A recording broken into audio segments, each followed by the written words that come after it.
Medical college నుంచి ఇక్కడ స్వతంత్ర అభ్యర్థిగా పులకాల మద్దతుతో పోటీ చేయడానికి వచ్చింది.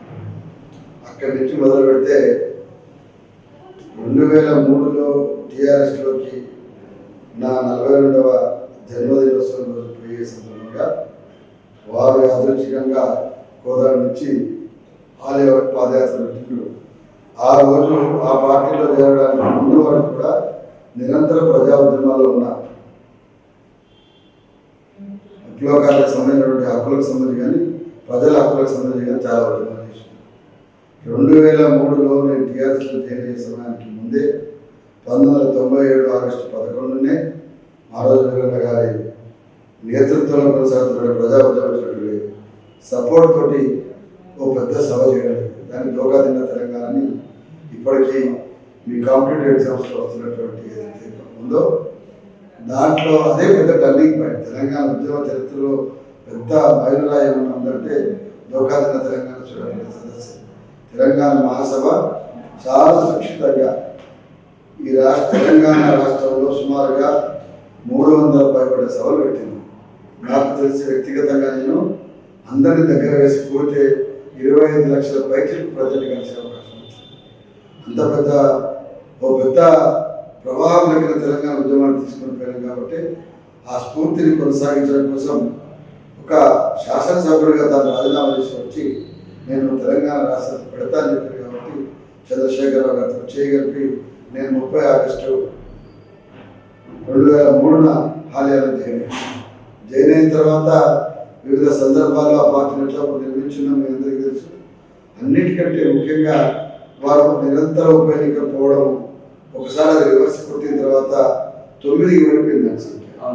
అది పడిపోయిన సందర్భంలో చంద్రశేఖరరావు రాజీనామా చేయాలి, ఈ తెలంగాణ భవన్ కూడా మాదే అని చెప్పి ప్రయత్నం చేసినారు. ఆ సందర్భంలో కూడా నేను ఎప్పుడు ఇష్టం కాదు. తెలంగాణ రాష్ట్రం కోసం వచ్చినాం, మంచో చెడకు ఉద్యమ నాయకులు ఎన్నుకున్నాం, తనని పార్టీని బలోపేతం చేసే ప్రయత్నం చేయాలనుకున్నాం. ఆ ప్రకారం నేను 2003లో పార్టీలో చేరిన తర్వాత 2004లో ఎన్నికల్లో తెలంగాణ రాష్ట్రానికి కాలుగుతో నేను అక్కడికి పోటీ చేయలేదు. మరి ఒక ఉద్యమకారుడుగా ఆ పార్టీని బలోపేతం చేయడంతో పాటు వివిధ సందర్భాల్లో సంక్లిష్ట పరిస్థితులు ఆయనతో నేనున్నాను. ముఖ్యంగా మీ అందరికీ తెలుసు, నయీం 2005, 2006 బాగా చల్లైపోయాయి. ఒక దశలో చంద్రశేఖరరావు అడుగు తీసి అడుగు వేస్తే నీ సంగతి చూస్తా చంపేస్తాను బెదిరింపు కాల్సిన సందర్భంలో చంద్రశేఖరరావు ధైర్యం ఇచ్చింది నేను, జగదీష్, మిగతా వాళ్ళు మాత్రమే. ఆ సందర్భంలో అతి కొద్దిమంది. ఎందుకంటే నయీం పేరు చెప్తే వణికిపోయారు. ఢిల్లీలంతా ముక్కలైపోయినటువంటి సందర్భాన్ని గుర్తు చేసుకుని వణికి చచ్చిపోతున్న రోజుల్లో చంద్రశేఖరరావుకు ధైర్యం ఇచ్చింది మేమే. అదే సందర్భంలో 119 నియోజకవర్గాలు వస్తే ఎవరు కూడా లేకుండా ఈ పార్టీ ముందర పడుతుంది, పని అయిపోయిందని వచ్చిపోయిందని పోతా ఉంటే 119 నియోజకవర్గాల పునర్విభజనలో భాగంగా అందరికీ బాధ్యతలు అప్పచెప్పిన నియోజకవర్గ బాధ్యతలు మళ్ళీ ఆ పార్టీని ఒక్కసారి పట్టాలు ఎక్కువ తీసి అద్భుతమైన రిజల్ట్ తీసుకోవచ్చు. అట్లా కాబట్టి ఆ పార్టీ ప్రతి నిర్మాణంలో నేను ఉన్నాను. ఇవాళ తెలంగాణ భవన్ నిర్మాణంలో కూడా నేను ఉన్నాను. మరి అంత కష్టపడేటటువంటి పార్టీలో కూడా చివరగా రాష్ట్రం వచ్చే దశలో ఎప్పుడైతే సోనియా గాంధీ గారు తెలంగాణ ప్రజల బాధను దృష్టిలో పెట్టుకొని ఇక్కడ సభని దాతలకు అన్యాయం జరిగింది, సీమాంధ్ర పాలకు నిజంగానే పక్షపాతంతో పోతుందని చెప్పి ఆమె ఓ గొప్ప మనసుతోటి రాష్ట్రంలో ఇస్తున్నారు.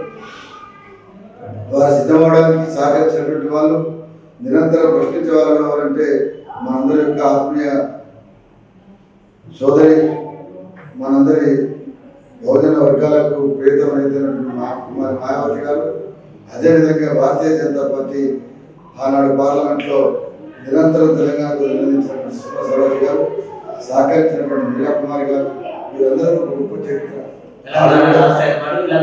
ఈ 4 ఆడబిడ్డలు లేకుండా తెలంగాణ రాష్ట్రం రాలేదు. చాలా గొప్ప పాత్ర వారు పోషించారు.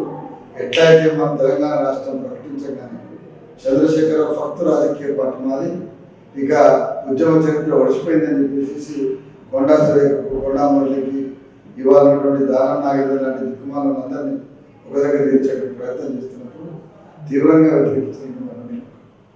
దాంతోపాటు తెలంగాణ ఉద్యమ వ్యతిరేక శక్తులు మీరు తెలుసు కదా, తర్వాత ఈ ఎర్రబెల్లిలు, ఈ ప్రశాంత్ వీళ్ళందరూ కూడా రాష్ట్రం వచ్చిన మనుషుల పట్టు రాజకీయ పార్టీ అన్నాడు, రకరకాల వేషాలు వేసి గెలిచే గుర్రాల పేరుతో ఉద్యమకాలను ముందుకు వచ్చినటువంటి చంద్రశేఖరరావు ప్రశ్నించినటువంటి ఉద్యమ స్వభావం నాది. నేను 2014లో చాలా స్పష్టంగా వారితో చర్చించి ఈ పార్టీ కోసం సకలం దారపుష్ణం త్యాగాలు చేసినాం, జైల్లోకి పోయినాం, మీరు ఉద్యమకాలను కాదని ఎట్లా ఇస్తారని చెప్పి మీరు అన్నట్టు బయటకు వచ్చినాం. కేసీఆర్ గారు ప్రతి ఎన్నికల్లో కూడా రాష్ట్రం ఏర్పాటు నాటి నుంచి నేటి వరకు ప్రతి ఎన్నికల్లో కూడా టీఆర్ఎస్ పార్టీకి ప్రజలు ఫలితాలను పరిశీలిస్తే ఆదరణ, అది ఫలితాలు మాత్రం టీఆర్ఎస్ అనుకూలంగా ఉన్నట్టు మనకు స్పష్టంగా కనపడుతుంది. సుధాకర్ గారు ఇప్పుడు ఫలితాలు అన్నప్పుడు దానికి ముందు రాజేశ్వరరావు మన రాజశేఖర్ కూడా అద్భుతమైన ఫలితాలు. 2009లో ఆయన తిరిగి వచ్చినాడు, టీఆర్ఎస్ అడ్రస్ వెళ్ళింది, పాదయాత్ర నిర్వహించారు. దానికి ముందు మీ అందరికీ తెలుసు 2001లో చంద్రశేఖరరావు తెలంగాణ రాష్ట్రాన్ని పెట్టడానికి ముందు అంతకుముందున్న ఎన్నికల్లో క్లీన్ స్వీప్లో ఎన్టీ రామారావు నుంచి మళ్ళీ కోల్పోవడానికి ఇప్పుడు చంద్రబాబు నాయుడు బ్రహ్మాండంగా లేచినాడు. విజన్ 2020 పేరుతో తిరుగులేని నాయకుడు అనిపించారు. సో ప్రజలు ఒక్కోసారి భౌతిక పరిస్థితులు అనుకోండి, ముందున్న రాజకీయ పార్టీల యొక్క నేపథ్యాన్ని లీడర్షిప్ బట్టి కూడా ఓటింగ్ జరుగుతూ ఉంటుంది. చంద్రశేఖరరావు గారే గొప్ప విజేతని మనం చెప్పాల్సిన అవసరం లేదు. ప్రజల యొక్క తీర్పులను శిరసావహించవలసింది. ఈ క్షణానికి తెలంగాణ రాష్ట్రంలో చంద్రశేఖరరావును అన్ని విధాలా ఎక్స్పోజ్ చేసి నిలదొక్కునేటువంటి ముఖ్యమంత్రిని కూడా మొదలు పెట్టుకునేటువంటి పార్టీగా ఫోకస్ కావడంలో చాలా పార్టీలు విఫలమైంది. దాంట్లో మాలాంటి వాళ్ళని కూడా భాగం కావచ్చు. అయితే ఇంత మాత్రం చేత చంద్రశేఖరరావు శాశ్వత ప్రతినిధి కాదు, చంద్రశేఖరరావు శాశ్వత ముఖ్యమంత్రి కాదు. ఉద్యమకాలకు ఇచ్చే స్పేస్ వస్తుంది, ప్రజల కోసం పనిచేసే వాళ్ళకి స్పేస్ వస్తుంది. మీరు సింపుల్ ఎగ్జాంపుల్ తీసుకుంటే మన ఎన్నికల్లో గ్రాడ్యుయేట్ ఎన్నికల్లో బ్రహ్మాండమైన విజయాన్ని జీవన్ రెడ్డి గారు, అదేవిధంగా మొన్నటి పార్లమెంట్ ఎన్నికల్లో కూడా టీఆర్ఎస్ అత్యవసర మార్గంలో ఏం రాలేదు. ఒక దిక్కు కిషన్ రెడ్డి గారు, ఒక దిక్కు అరవింద్, మరోవైపు స్వయం బాబురావు అక్కడ గెలిస్తే ఇక్కడ కోమటిరెడ్డి గారు, అదేవిధంగా కుమార్ రెడ్డి, వీళ్ళందరూ అక్కడ వాళ్ళు చేస్తే ఇక్కడ వీళ్ళు. సో రిజల్ట్స్ సమ్టైమ్స్ ఏమంటే ఎక్కడో దగ్గర చెక్ పెడతారు అంటారు. మాకు 100% విశ్వాసం ఉంది. ఇప్పుడు వచ్చేటువంటి పట్టభద్రుల ఎన్నికల్లో కూడా చంద్రశేఖరరావు కళ్ళు గాల్చి వాతావరణం ఖాయమని నేను భావిస్తాను. అది కేవలం వ్యక్తిగతమైనటువంటి ఆరోపణ కాదు, లేకపోతే అతి విశ్వాసం కాదు.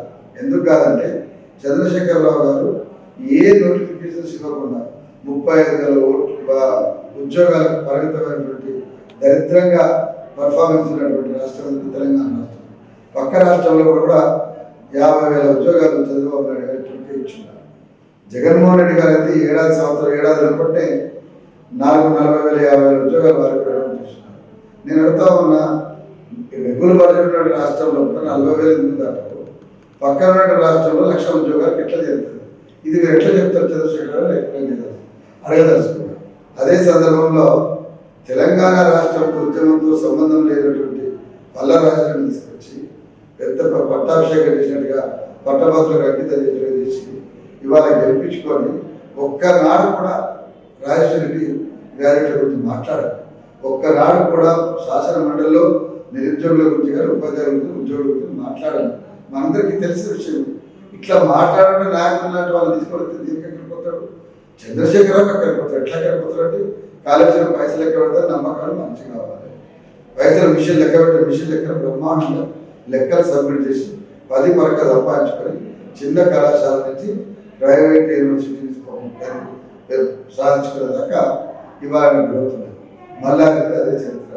చాలామంది ఎమ్మెల్యేలు ఇవాళ టీఆర్ఎస్లో కూడా కేజీ టు పీజీ విద్య మర్చిపోయి, ఇవాళ ఉచిత విద్య మర్చిపోయి, కళాశాలకు సంబంధించినటువంటి విస్తరణ మర్చిపోయి, యూనివర్సిటీల ఆధునీకరణ మర్చిపోయి ప్రైవేట్ యూనివర్సిటీల దిశగా ఇవాళ కొనసాగుతూ ఉంది తెలంగాణ రాష్ట్ర ఆధ్వర్యంలోని విద్యా వ్యవస్థ. ఇది అయితే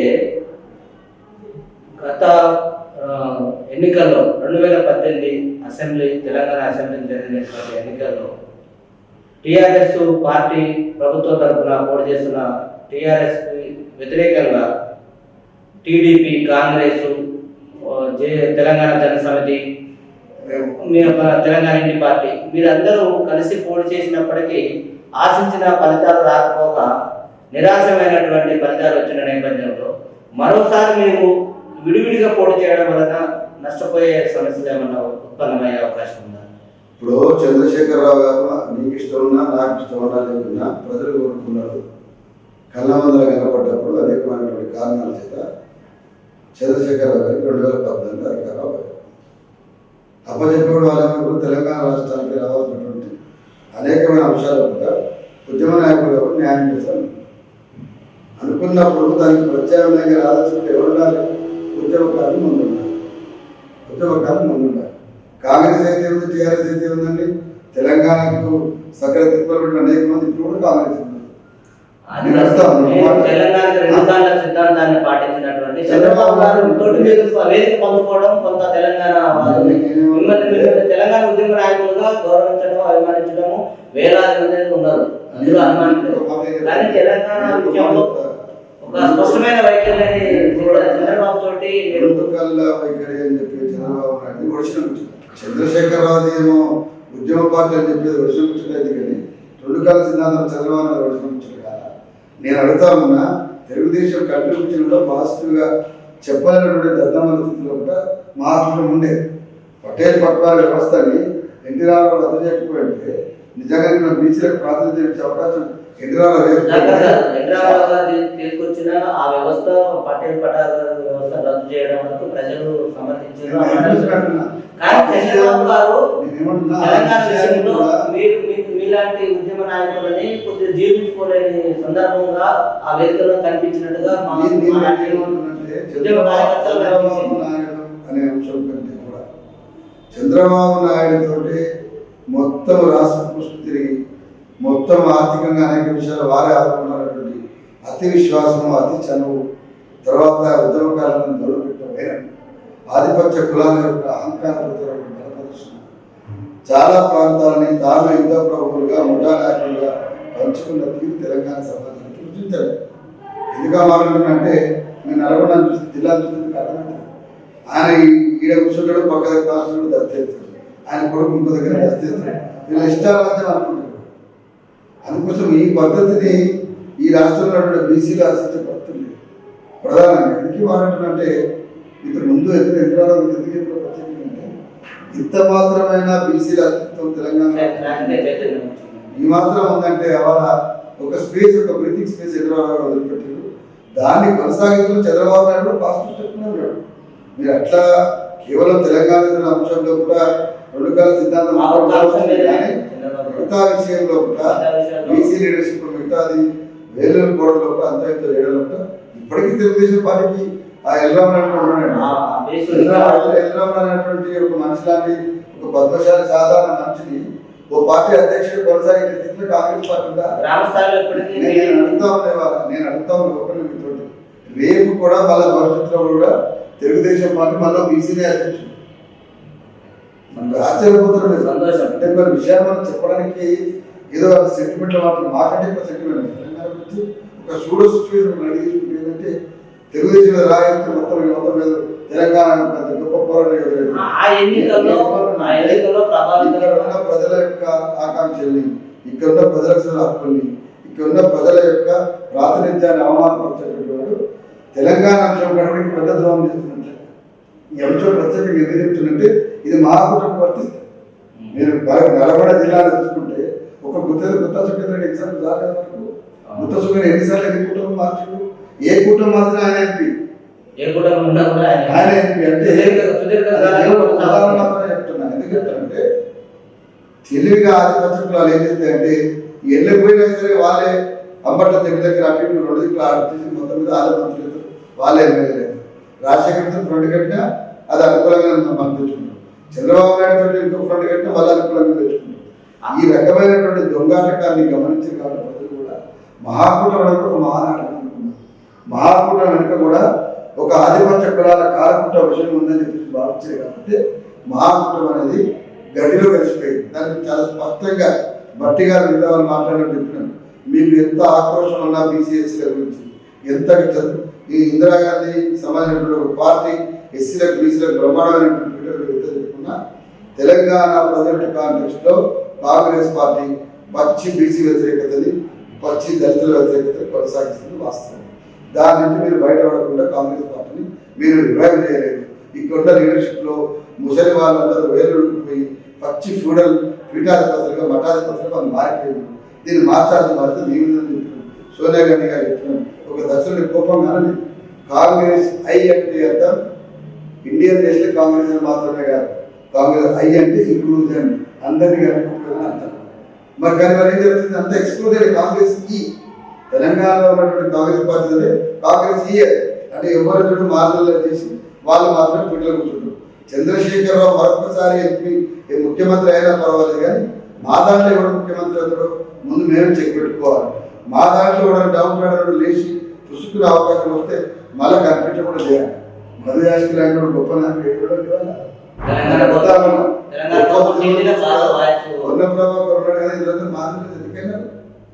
ఒక్కసారి పొందాలంటే ఒక పదవి ఇవ్వగానే 10 సార్లు చెప్పుకుంటారు, బీసీకి ఇస్తే ఖరాబ్ అయిపోయింది, బీసీకి ఇస్తే ఖరాబ్ అయిపోయింది.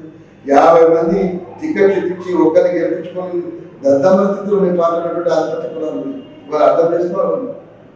ఇది అర్థమైంది అనుకుంటా. మీకు మన కొట్టే 50% సీట్లు 50% సీట్లు ఇస్తారు, ఒక్కరిని గెలిపించుకో. ఆత్మవిమర్శతో సిగ్గుతో తలవంచుకోవాలి నాయకులు.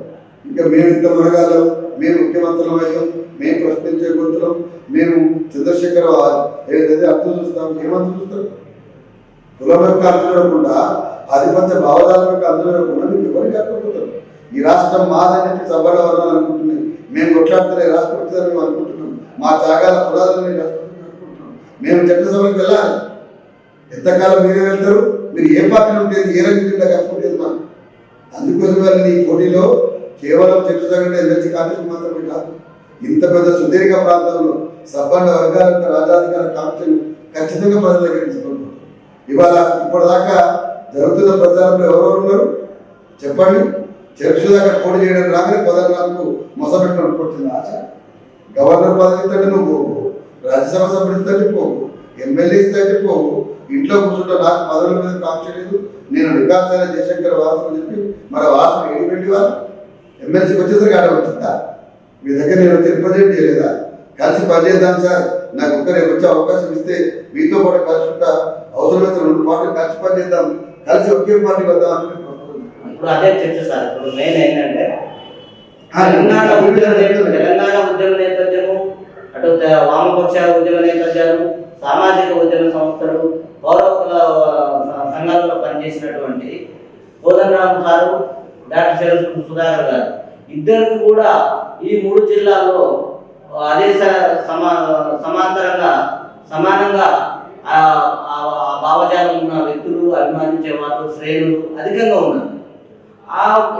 మీరే ఇద్దరు ఇక్కడ పోటీ చేయడం వలన జరుగుతున్నటువంటి సమస్యకి మీ యొక్క కోదండరామ్ గారికి నల్లగొండ, వరంగల్, ఖమ్మం జిల్లాలో స్థానికత పెద్దగా మీ స్థానికత అనే పదం మళ్ళాంటి వాళ్ళు మాట్లాడితే చాలా వచ్చిన ఒక సందర్భంలో మాట్లాడాల్సి వస్తుంది. ఎందుకంటే గరిష్టమైన ఉద్యమాలు నా జీవితకాలంలో ఈ జిల్లాలో ఇక్కడే పుట్టినా, ఇక్కడే పోయినా, ఇక్కడే పౌరకుల ఉద్యమం కానీ తెలంగాణలో ఏ ఉద్యమంలో కానీ ఆయన ఉద్యమాలు చేస్తా ఉంటే కోఆర్డినేషన్ ఉన్నవాడు తప్ప స్వయాన క్షేత్రస్థాయిలో ఏనాడు ఉద్యమం చూసుకుగా నేను స్వయాన ఉద్యమాల క్షేత్రస్థాయిలో నిర్మించిన, జైళ్ళకి పోయినా, ప్రజల కష్ట నష్టాల్లో ఉన్నా, గాయపడ్డ వాళ్ళని ఆదుకున్నా, చనిపోయి ఎన్కౌంటర్ ఉన్న వాళ్ళ కోసం కూడా పోయి శివాలకు గౌరవం దక్కే విధంగా కొట్లాడే ప్రయత్నం చేసిన. నాకు కోదండరామ్ సంబంధించినటువంటి కంపెనీలు కూడా నాకు ఎందుకంటే అది నా సపోర్ట కులాలకు సంబంధించిన ఆత్మగౌరవం. ఎందుకంటే భూతద్దంలో కోదండరాన్ని గొప్పగా చేసే ప్రయత్నం చేస్తాను. తెలంగాణ సమాజానికి 3 జిల్లాలో ఉన్నటువంటి అన్ని వర్గాల కులాలు కూడా విజ్ఞప్తిస్తున్నా. కోదండరాం ఈ క్షణానికి ఆడుతున్నటువంటి ఒక ప్రమాదకరమైనటువంటి ఆట ఏంటంటే చంద్రశేఖరరావు పక్కనకి వచ్చేటువంటి ఒక కొత్త పోటీ ఆయన ఇవాళ సిద్ధమవుతా ఉన్నాడు. నేను వారికి చాలాసార్లు చాలా చాలా అంటే చాలా అప్పీలింగ్గా వారికి చెప్తున్నాను. ఇప్పుడు కూడా మరొకసారి విజ్ఞప్తి చేస్తున్నా, మీకు తెలంగాణ రాష్ట్ర సమితి అభ్యర్థి, డబ్బుల కుప్ప కోసుకొని వస్తున్నటువంటి అభ్యర్థి, ప్రైవేటు యూనివర్సిటీని ఎండబెట్టుకునే అభ్యర్థి గెలవాలని మీరు కోరుకుంటున్నారా? ఒక స్థానికత, సామాజిక న్యాయం అంశం గురించి మీకు తెలియదా? మీరు మీ బ్యానర్లో వెనుక పెట్టుకున్నటువంటి పూలే అంబేద్కర్ వచ్చినటువంటి స్ఫూర్తి మీకు తెలుసా? ఎందుకింత మాట స్పష్టంగా పెడుతుందంటే ఇప్పటికే మీ ప్రాతినిధ్యాన్ని మేము భరించలేని స్థితిలో ఉన్న తెలంగాణ. చట్టసభలో ఇవాళ చంద్రశేఖరరావు పార్టీ అయితేంది, కాంగ్రెస్ పార్టీ అయితేంది, ఇంకో పార్టీ అయితేంది, మీరు రిప్రజెంటేషన్ ఏమిటి ఇవాళ? నేను అడుగుతా ఉన్నా, చంద్రశేఖరరావు గారిని మనం మాట్లాడే ముందు గత 0.4% మాట్లాడుతున్నాం. మరి మన పరిస్థితి ఏంటి? 100% ఈ రాష్ట్రంలో ఉన్నటువంటి తెలంగాణలో రెట్లు చాలా నిజాయితీగా ఒక్కసారి వారందరూ కూడా ఆత్మవిమర్శ చేసుకొని ఒక బడుగు బలైన వర్గాల నాయకుడిని మనం నిలబెట్టుకున్నట్టయితే, వారిని మనం హక్కులు చేసుకుని గౌరవించినట్టయితే, మనకు కూడా ఇవాళ తెలంగాణ సమాజం అర్థించే పద్ధతిలో పోతేనే ముందు భవిష్యత్ కాలంలో రాజకీయాలు. ఎందుకంటే పలువురు సామాజిక వర్గం వచ్చిందని అనుమానాస్పదంగా చూసే పరిస్థితి రావాలి. ఈ ఎన్నికల పోటీపై మీరు కోదండరాం సార్ గారు ఏమైనా చర్చలు జరిపారా? తెలంగాణ ఇంటి పార్టీ, తెలంగాణ జనసమితి 100 సార్లు జరిపిన వారి కార్యాలయం వెళ్ళినా, వారి ఇంటికి వెళ్ళినాం, మాట్లాడినాం, చెప్పినాం. వారే నేను ఆల్రెడీ పోటీ చేస్తున్నా చెప్పి మీ ఇంట్లో కూడా ఇదే ఆఫీస్ ఓపెన్ చేసిన తర్వాత కూడా మా పార్టీ కార్యాలయం వచ్చి ఆయన మద్దతు ఇవ్వడానికి ఆగిపోతుంది. నాకు తెలిసి ప్రపంచంలో ఇంతవరకు ఏ నాయకుడు పార్టీ అభ్యర్థిగా నేనే పోటీ చేస్తున్నా చెప్పిన తర్వాత మీరు పోటీ చేసి నాకు మద్దతు ఇవ్వని చెప్పేసి చెప్పిన ప్రయత్నం ఆ పైన కోదండరాం చేసిండు. కోదండరాం కౌంటర్లో తీర్మానాలను పోయి మీరు నాకు మద్దతు ఇవ్వాలి సార్ అని చెప్పి కోదండరాం అంటే నేను ఎందుకు అంటున్నంటే నాన్ సీరియస్. అంటే పోటీలో ఒక ఉద్యమకారుడు, తోటి ఉద్యమకారుడు ఉన్నాడు. అన్నిటికన్నా ముఖ్యంగా ఒక పెద్ద సామాజిక వర్గం, నేను ఇస్తున్నటువంటి సామాజిక వర్గం ఈ 3 జిల్లాలో అతిపెద్ద సామాజిక వర్గం. ఉద్యమాలు నిలబెట్టుకున్న సామాజిక వర్గం. ఒకనాడు ఇక్కడ ఉన్నటువంటి నిజాం ప్రభుత్వంకు, గోల్కొండ నవాబులకు వ్యతిరేకంగా 300 ఏళ్ల కిందనే మహా ఉద్యమం చేసినటువంటి సర్వాయి పాపన్న ప్రాతినిధ్యం వహించినటువంటి సామాజిక వర్గం.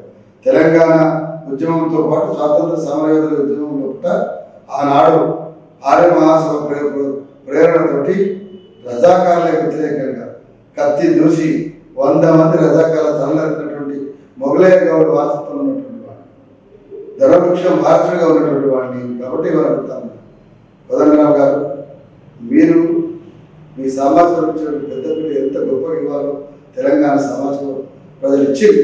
ఎందుకు ఇచ్చిందంటే ఇవాళ ఆట్ల రామచంద్రారెడ్డికో, రావి నారాయణ రెడ్డికో కత్తి చేతికి ఇచ్చినప్పుడు మేము పలానా వర్గానికి ఇస్తున్నాం ఎన్నడూ భావించాలి. మా తరపున కొట్లాడుతున్న గౌరవంతో ఇచ్చినాం. ఇవాళ ఇంత సుదీర్ఘకాలం పోరాటం తర్వాత కూడా ఇక్కడ ఉన్నటువంటి వాళ్ళకు స్థానికత లేదని, ఇక్కడ ఉన్న వాళ్ళకు సామాజిక ప్రాతినిధ్యం లేదని మీరు పోటీ చేయడం ఎట్లా సమర్థించుకుంటారో, ఎక్కడైనా చర్చకు సిద్ధమని చెప్పి కూడా నేను బహిరంగంగా కూడా సమర్థిస్తాను.